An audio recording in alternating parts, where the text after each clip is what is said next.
पुण्यातून बातमी आहे। पुण्यामध्ये आलेल्या पुराची भयावहता आता पाणी ओसरू लागलेली आहे। कारण समोर ही आता भयावहता आली ज्या वेळेला पाणी ओसरू लागलं। पुण्याबाहेरच्या प्रेक्षकांसाठी आम्ही पुण्यातला कोणता भाग पुराच्या पाण्याने बाधित झाला ते दाखवत आहोत। आम्ही आपल्या समोर आणलेला हा पुण्याचा नकाशा आपण स्क्रीनवर पाहतायत। मुळा-मुठा नदीच्या संगमाच्या अलीकडे पलीकडे असलेल्या वस्तीवर पुराचं संकट ओढावलं।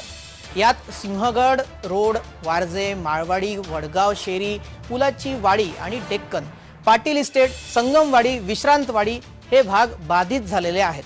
कशा प्रकारे हे भाग बाधित झालेले आहेत ते नकाशावर आपण पाहतोय। पुराने प्रभावित पुणे, मुळा-मुठा नदी आणि त्यातले हे भाग ज्या भागामध्ये पाणी आलं आणि त्यामुळे पूर स्थिती पुण्यामध्ये पाहायला मिळाली।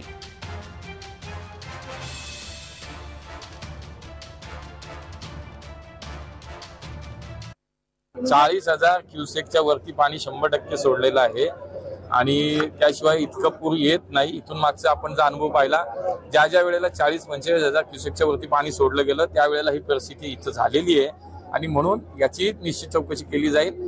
काय अडचण होती आणि महापालिका प्रशासन, जलसंपदा विभागाचं प्रशासन यांच्यातला समन्वय का नव्हता, नागरिकांना अलर्ट का गेलं नाही।